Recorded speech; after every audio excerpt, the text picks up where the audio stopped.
Debbyites, we are talking about drama supporting actor. Today I've got Charles Bright and Ralph Galvan with us. Welcome, guys. Let's do this. I'll take you through the nominees and then we will discuss who we think will win based on the episodes that we've watched. So, Jim Carter, Downton Abbey, he submitted episode 4.1, which is the double episode in the United States, and it goes for about 10 hours. Josh Charles, The Good Wife, submitted Hitting the Fan. Peter Dinklage, Game of Thrones, he submitted The Laws of God and Men. Mandy Patinkin, Homeland, submitted Gerontion. I don't even know if that's saying it properly, but let's just go with that. Aaron Paul, Breaking Bad, submitted Confessions, and John Voight from Ray Donovan submitted Fight Night. Okay, so let's talk about perhaps who we think will win, and let's just run through our top 6, and I'll just quickly say mine. This one was really tough for me because I think there's like a group of 3 and then there's a group of 3, and the top 3 I think could easily win it, and the bottom 3 according to their episode are probably not really in the running. But, you know, stranger things have happened. So in my top 3, I think at the moment I've got Josh Charles in number 1, Aaron Paul in 2nd, and Peter Dinklage in 3rd. And then the bottom 3 I have Mandy Patinkin, and then John Voight, and then Jim Carter. Okay, Charlie, what's your ranking? Okay, so prepare to be shocked. I have at number 1 I have Peter Dinklage, number 2 I have Jim Carter, and number 3 I have Aaron Paul, 4 Josh Charles, 5 Mandy Patinkin, and 6 John Voight. Wow. Okay, that's different. That's good. And Ralph? Mine aren't as shocking as that, but I kind of have the top 2 interchangeable, and then the next 3 interchangeable. Then I have Jim Carter in 6th, but I have Aaron Paul 1st, Peter Dinklage in 2nd, Mandy Patinkin in 3rd, Josh Charles 4th, and John Voight in 5th. Okay, so let's go straight to Aaron Paul. He seems to be. I have him in 2nd, although I've had him in 1st for a very long time and kind of think that he could easily win this again. Let's talk about him because you guys both have him in 1st, and I think that his episode is problematic. You know, he's in it at the beginning, towards the beginning, and he doesn't really emote very much. And, you know, we're looking for fireworks here because that's what gets you over the line a lot of the times in these things. And then he really doesn't explode, you know, almost literally until the very end. And there are many, many minutes in between, you know, where we don't see him or he just doesn't do anything. And it's not one of his best submissions. He's had other years where he's in it a lot and he's the focal point of the episode. This one he's not. So I'm really curious to know why you guys would be arguing for Aaron Paul, and I'm going to take it to you first, Charlie. Why? Why Aaron? Well, I don't have him in 1st. Oh, you don't? Okay, but you have him towards the top, don't you? I have him in 3rd. Okay. I think he still has a lot of goodwill. You know, he's won twice, and that's something that no one in recent history has been able to do. And he is good when he explodes. When he explodes, I mean, those are just some great fireworks we see there, where he goes to Saul's office and just lays waste to him, and then the last thing we see is him going to Walter's house and just spreading gasoline everywhere. It's just a great moment. It kind of reminds me of some of the moments he had in his second in the episode he won his 2nd Emmy for in the 4th season of Breaking Bad. That was 2 years ago. So I think there's definitely aspects there that are definitely could outweigh any of the negatives. Yeah, that's a good point. Ralph, why do you have Aaron in 1st place?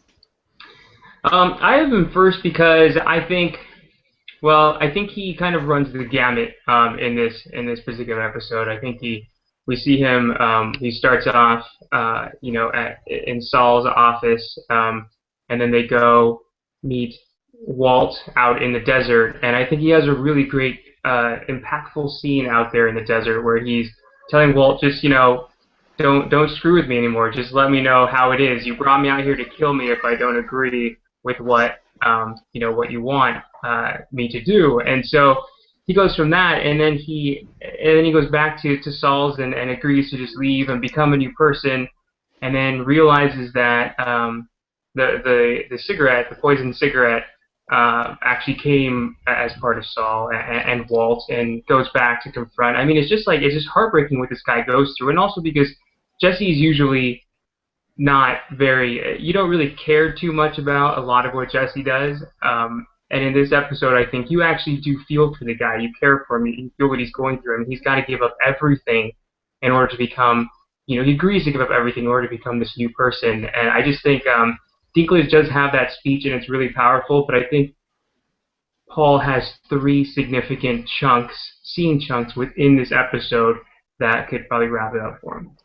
Yeah, I think that's really critical, and that's the reason why I have him in second and almost first, because even when he's on screen and not saying a word, I just find him to be so magnetic, and I also think that he had a really good story arc over the final truncated season of Breaking Bad that was a year ago, but yet is still so fresh in my mind, and I'm sure a lot of voters, I should say, will be thinking along the same lines. And we know that it's not always just solely about the episode. There are other factors here, and I think other factors will help him.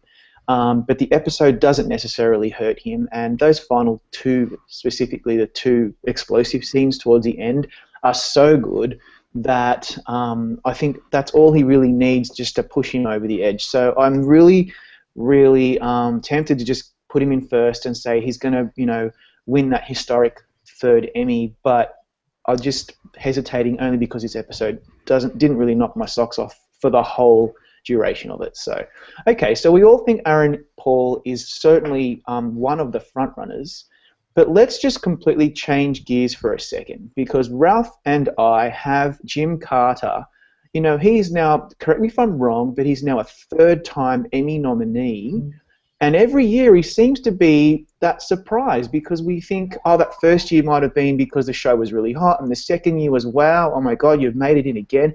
3rd time's a charm. It really goes to show that the Emmy voters really love this character. And yet Ralph and I have him in 6th, and Charlie, you have him in 2nd.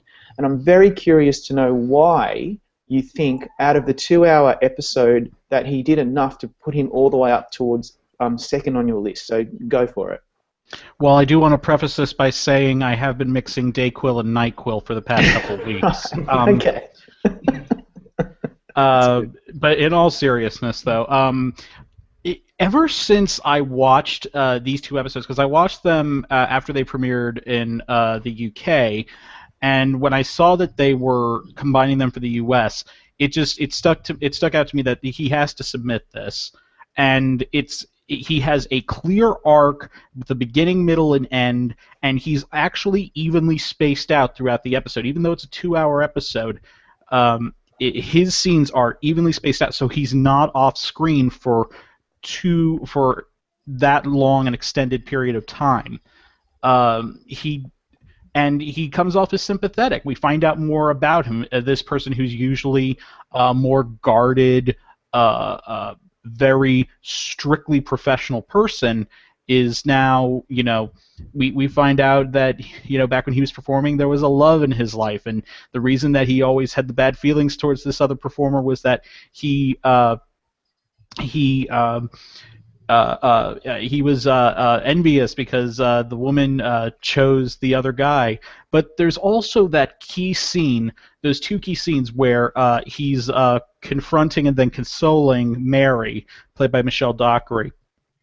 I think he just comes off incredibly well in those scenes, knowing that he's overstepping his bounds in the first one, but in the second scene really just being, this rock for Mary. And I think he comes off really well in that, and I think that this material could very well put him over the top, and especially in a year where there's no clear front runner, because there are several that are so close, and for many people that's Aaron Paul and Peter Dinklage. It can be very easy for a 3rd person to sneak in there and actually take the trophy. Okay, that's interesting. Ralph, what you have him in sixth. Do you think there's just no hope for Jim Carter? No, actually, I don't.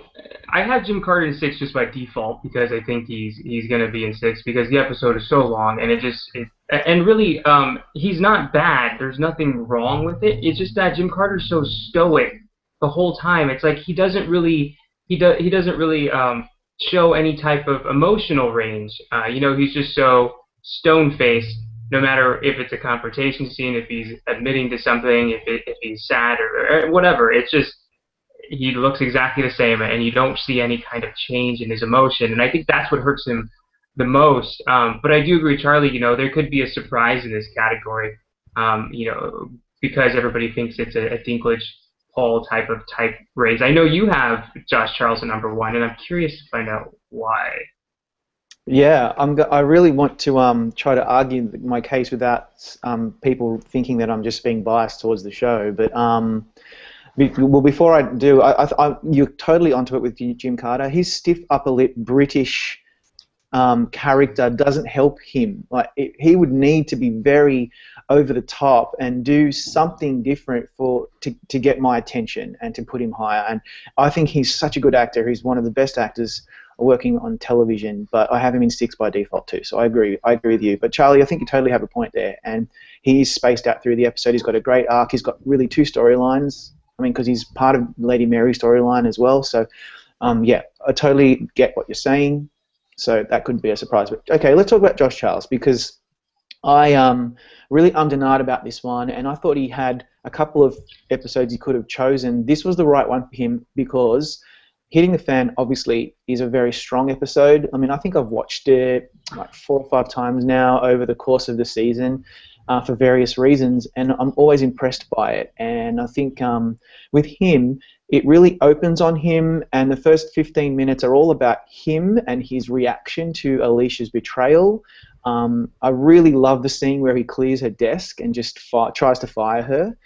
I know that towards the middle and the end of the episode, it becomes a little bit less about him, and maybe it's a bit more one note because he's just angry and he's frustrated and he's trying to, to get rid of Alicia. But those first 15 minutes are really strong, and they really stuck with me. And I just think, given The Good Wife had such a great year and it underperformed at the Emmys, is it possible that voters might want to throw the show a bone? And if it's not to Juliana, it could be to him. And I think the episode is good enough that might happen.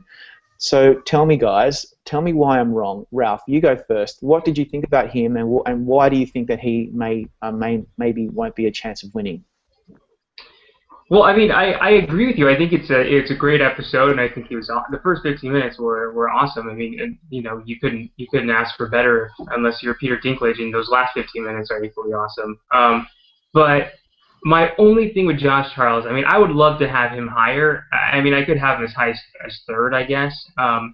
But the only issue that I have with him is that he is going against Alicia, and she's the main character, and that's who you're rooting for. You're not rooting for Josh Charles. So if you're not rooting for a guy, why are you going to award him with something? And I think that's what's so hard for me to separate, is that the whole time I was watching that episode, which is a great episode, I was wanting Alicia to steal those contacts. I was wanting her to open her own place. I was wanting somehow for Josh Charles' character to stumble, or Will, I think is his name in the show.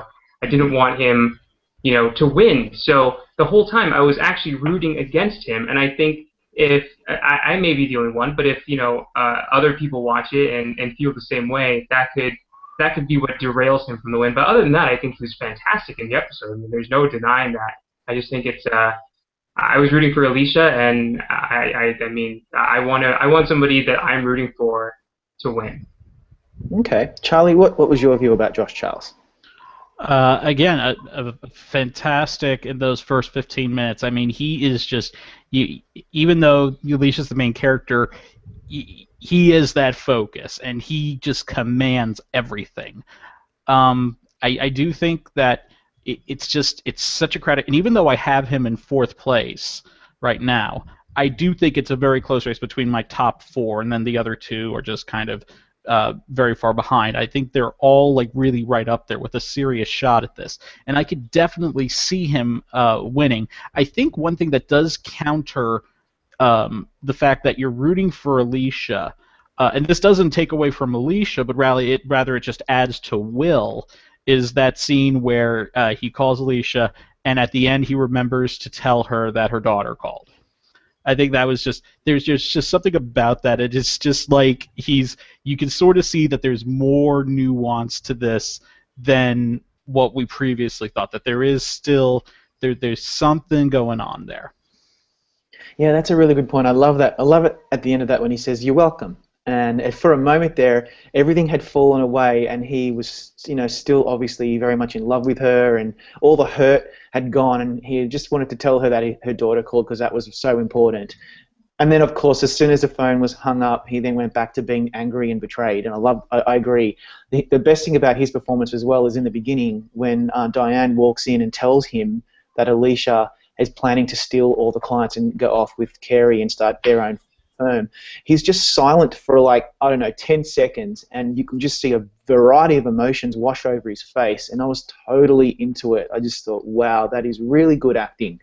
Yeah, anyway, so that's I think this is his best shot at an Emmy. Obviously, it's his last shot for this show, so we'll see what happens. But I think his main competition, apart from Aaron Paul, who could win for a variety of reasons apart from his episode, is Peter Dinklage, who we know has won before for an episode where he doesn't have some screen time, and then he has an amazing scene, and that happened in season 1 for the episode Baylor. This could happen again because he's not in the episode The Laws of God and Men for a long time, and then he has the amazing courtroom scene. And I got to say, guys, when I first watched that episode, I remember emailing you all and saying, "Oh, well, here we go. Peter Dinklage has just won the Emmy." I was so impressed with it. But when I watched it again, the courtroom scenes were good, don't get me wrong, but they didn't blow me away like they did the first time. And I'm wondering if you guys had the same reaction. I know you have him very high on your list, and I have him in 3rd in that top 3 group. What do you guys think of Peter Dinklage? I'll go to you first, Ralph. I feel the exact same way you did. I rewatched the episode just recently, and I still think it was great, and he was phenomenal, but I don't think it still had the same impact that it had the first time. But then again, I think, well, these voters, a lot of them probably don't watch Game of Thrones regularly, so this will be their first time watching it, so they may have the exact reaction that we had when we first watched it. Then again, as you guys know, I wasn't really a big fan of this season. So for me to have to watch the first 45 minutes again until we get to the last 15 minutes was kind of daunting. But he was still good. There was no denying. But I just think that I'm not sure with the amount of competition. I mean, because we're all talking about anybody that could win in this. I mean, I think the only person that we maybe have out is Jon Voight. But everybody else we've made a case for. And I think that this time, Dinklage does have that speech, but he has such heavy competition throughout where a lot of them are featured a lot more in the episode. That's why I just have him down at 2nd for the moment, but I may change that. I don't know. Charlie, what's your view of Peter Dinklage? Well, I have him in 1st, and it's weird. I had the exact opposite reaction where I rewatched the episode and I actually found it even more impactful. I think the thing that really struck me was that when Dinklage won his first Emmy, he wasn't on screen, I think, for about 20 minutes, and then he had that middle part, and then I think I don't know if he was back in there in the last 20 minutes.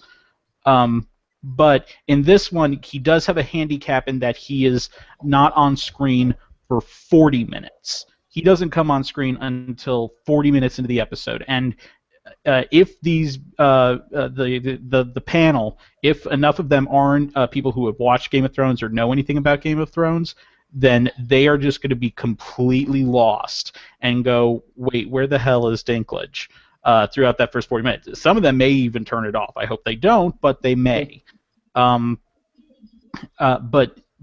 damn, that scene, that final scene where he just rages against this kingdom that he had helped save at one point is just so brilliant, and he just commands every second of that, even when he's not, especially right before that, when you see his lover is now testifying against him and making things up, and the hurt and anger and everything that comes across him, even when he's not saying anything, is just remarkable. I think it's going to be very hard for them not to rank him very high on their ballot. Yeah, that's I agree. It's when Shay, his former lover, is up there, just kind of throwing him under a proverbial bus. This is the part that got me the most, because his face just says it all, and he's such a gifted actor, really is. And I can imagine he could easily win again. And Game of Thrones did very well at the Emmys this year.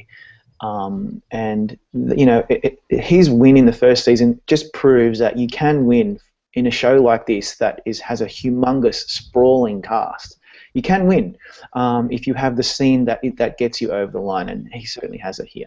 So they seem to be the front runners. Let's talk about Mandy Patinkin, because you know, Homeland is not as hot as it used to be, and it didn't do that well this year. But he and Claire Danes made it in again, and in his episode, which I didn't remember watching the first time when I watched the season, when I watched it again, I was really impressed with him. I was surprised. I mean, it's a very subtle, typical Mandy Patinkin type performance, but he's in it so much. Like, he really is in it a lot, and I really liked it, and I wanted to put him higher. I just didn't, because the other three, for me, just have a better chance at winning. But I was very impressed with him. So I'd like to know what you guys think. Ralph, what did you think about Mandy?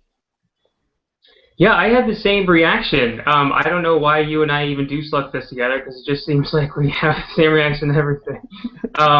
But that's why I have Mandy Patinkin in third. I actually watched the episode this morning, because this was the last one that I hadn't seen. And he had a lot of screen time, and he had some really great scenes.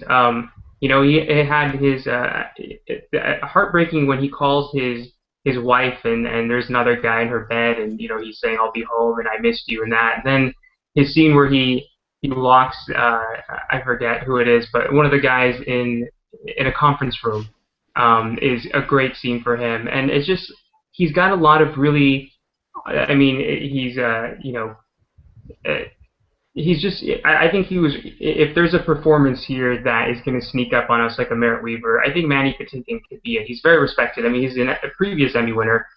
He's respected in the you know, in the TV Academy, and I think, but what you just said, his only downfall is probably that Homeland didn't do anything. I mean, it was not a very good season. The episode wasn't bad, but you know, for people that are turned off by Homeland, this may just be a checkmark nomination because it's Mandy Patinkin. Yeah, good point. What did you think, Charlie? Yeah, I mean, it sometimes you can, you know, disfactor the number of nominations a show has, but when a show like Homeland, which just 2 years ago won the Drama Series Emmy, and had 12 nominations this year, and now last year, and this year it only has 4. I mean, that is a very stark decline. Patinkin, though, is very good. I mean, he really is the lead in this episode, and he carries everything around it. The scene where he locks Tracy Letts in the conference room, I remember watching that and just laughing my ass off when I saw that. I thought that was a great scene, and I thought he played it very well. But I think it's just the competition's too steep for him in this. Yeah, totally right with that. And you know, it just reminds me that last year when Bobby Cannavale won, I don't think many of us had him up towards the top of our list. I have a feeling that I may have, because I really loved that character, and he won my own personal award, but I actually personally didn't think he had a shot. I just put him towards the top of my list because I liked the character. But he won on a show that was really kind of dying in terms of Emmy buzz, Boardwalk Empire, and you know, the difference is he had a few more electric scenes, and he was more explosive, and it was a very popular villainous character from that show.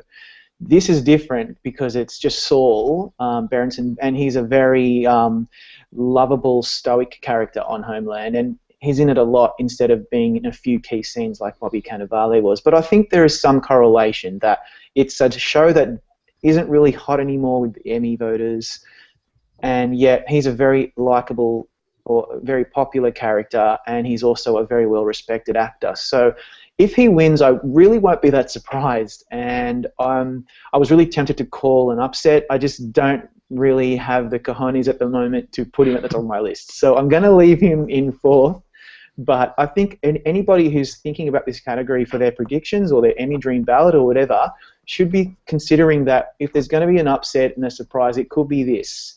And the argument that Homeland is not that hot anymore, although a very valid one that Charlie, you specifically alluded to because of the 4 nominations, which makes it look like Homeland pretty much just snuck into a few categories or squeaked in at the last second.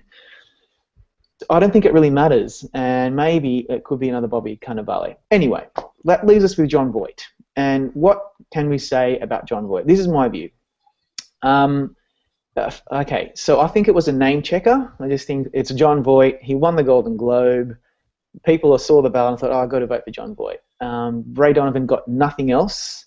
I've never watched the show. It just doesn't appear to be my cup of tea. And I watched the episode and I thought, okay, here we go. And you know what? I really liked it. I liked him in it. I thought he was kind of cool. I just don't know what it is about him. He's just... I don't know what more I can say, but I love Jon Voight, and I can see why he was nominated. I'm actually really surprised, but I still have him in 5th. So, Ralph, tell me, what did you think about Jon Voight? I thought that I also have him in 5th, and I thought it was a worthy nomination. I've seen a few episodes of the show, and I think it's actually pretty good, and I would have loved for Liev Schreiber to get in there. I think he's awesome in it. Yeah, I mean...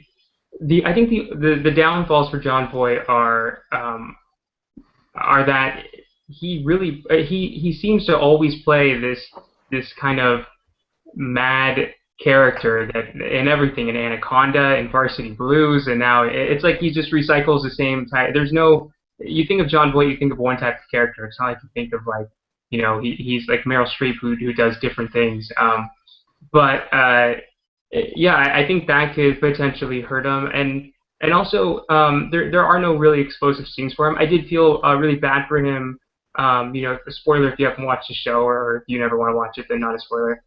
When they shot his prostitute girlfriend, you know, when they took him out at the grave, and his reaction, his facial expression was pretty heartbreaking. So I think he you know, it's Jon Voight. You can't ever count him out. He's an Oscar winner, a legend, you know, in film and television, and could definitely sneak in there. But I do agree. I think it was very much a name check nomination, a deserved one, but just kind of, you know, it's Jon Voight. How do we not nominate this guy? True. Yeah, Charlie, what did you think of Jon Voight? I thought he was good in his episode. If there's nothing detracting from his episode, it's just that, like what Ralph said, there's nothing that explosive in there when you compare it to these other submissions. Yeah, that's the key here. And I always think if it wasn't Jon Voight and it was you know, Joe Smith, some actor that we didn't really know much about, he wouldn't have a shot in hell. And so I think a lot of this has to do with the fact that it is Jon Voight, Oscar winner and legend, Jon Voight. And that might get him over the line, but I kind of doubt it. And so that's the category then, I suppose. Let's talk about who we would vote for, nominee or not, in the category. And I'll go to you first, Ralph. If it was up to you, who would take home the Emmy this year for Best Supporting Actor in a Drama Series? Oh, crap. I didn't know we had to do this. Let's see. Oh, sorry. I just thought I'd just throw you a curve. I would honestly probably still. I would vote for Aaron Paul. It's his last time. I think he made a character they were going to kill off in season 1 that was just going to be recurring. He made it into a series regular, and he made it kind of an iconic role. You know, Jesse Pinkman, somebody that you love, even though he's so hateable. So I would probably give it to Aaron Paul since it is his final time. Other than that, on the spot, that's as good as I got. Charlie? Oh, I'm just like drawing a blank. I would. Carter's performance really stuck with me, and just to be the contrarian in the group, I would probably vote for Jim Carter. Okay, that's nice. It's good that, I like the support you're giving to Jim because I really dislike it when people just discount him altogether and put him in sixth and think he has no chance. He's a very worthy nominee, and I'm glad that there's someone out there like you supporting him. I personally... You're not going to do it. Well, I'm probably not because, Downton Abbey for me has kind of lost a lot of its steam, and I just can't seem to get into it anymore. But I remember in the 2 nominations ago in the second season, I would have voted for him, and I was very, very happy to see that surprise nomination. But anyway, I would probably vote for Josh Charles. I just really was impressed with his whole arc over the that 5th season. But I would also say it would have been nice to see Dean Norris in this category too. I thought he was just dynamite in the final season of Breaking Bad, and it's a real shame that he never was nominated for that another very iconic role. I think Hank is so underappreciated. But anyway, thanks guys. That's a really good one. I don't think we really were able to help here because this one's going to be tough. I think any of these guys could really take it home. There's no clear frontrunner like there is in the drama supporting actress category. So let's just wait and see.